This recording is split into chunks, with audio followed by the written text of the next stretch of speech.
បាទសួស្តីបងមេអីវ៉ាន់យើងចូលស្តុកទៀតហើយកាលពីមុនចូលឆ្នាំនោះអត់មានអីវ៉ាន់ឲ្យភ្ញៀវទេអីនោះដាច់អស់លីងអត់មានវីដេអូផុសលក់ទេដោយសារអត់មានអីវ៉ាន់លក់ឥឡូវអីវ៉ាន់ចូលស្តុកវិញហើយបងមេណាដែលត្រូវការខ្លីអីនេះមកអីនោះអាប្រវែង4ម៉ែត្រមេតម្លៃតែ30000រៀលទេដល់5ម៉ែត្រតម្លៃវាតែ40000ទេបង5ម៉ែត្រ6ម៉ែត្រអីលេងឆ្ងាញ់បងហើយ7ម៉ែត្រម្ដង60000បង7ម៉ែត្រណា6ម៉ែត្រម្ដងតែ50000ទេបងធ្វើការឲ្យពេញចិត្តឲ្យឆាតមកហើយឥឡូវយើងមានកបោបមន់យើងសល់3នេះទិញមកអត់មានអាប៉ែតៃទេបងលក់ឡាយឡងវិញមួយតែ20000ទេហើយតានីរបស់ល្អហើយមិនសាច់យ៉ាទេបងណាអានេះសាច់ចាស់ក្រាស់ល្អណាស់បងសាច់ចាក់អានេះស្អាតហើយបងឯងមើលកវលមើលវាធំល្អមួយខាង6មួយខាង6ខ្សែស្ពាយអីក៏ស្អាតដែរបងណាបាទមាន3ជំរើសបងធ្វើការឲ្យឆាតមកបានមួយទៅ20000ទេហើយ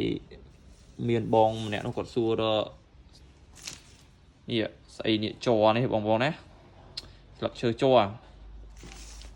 មួយធាងនេះតែ2000ទេបងលក់ជូនបងប្រើតែ2000ទេថ្មីល្អណាស់អត់មានចាស់អត់មានរបស់មកទឹកអីទេបងណាបងឯងទិញតែ2ធាងតែនេះលេងមកឆ្ងាញ់ឃើញទេបងក្របលុបក្របអីបងឯង2ធាងនេះបានអែមបាត់នេះបូលុយដាក់3 4ធាងទៅ2000ទេមកចង់ស្ទុតរុនដងសាយក៏មានបងមួយតែ3000ទេបងទិញតែ2ដុំរុំអែមហើយនេះបងដងសាយរបស់យើងប្រភេទអាស្មាច់ដងទូចនេះ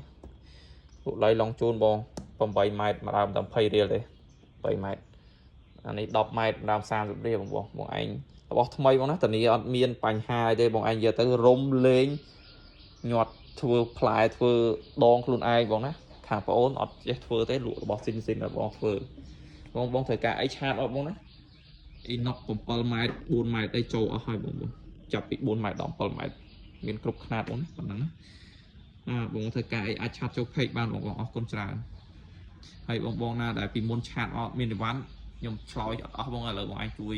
ឆាតអស់ page វិញបងអរគុណច្រើនបង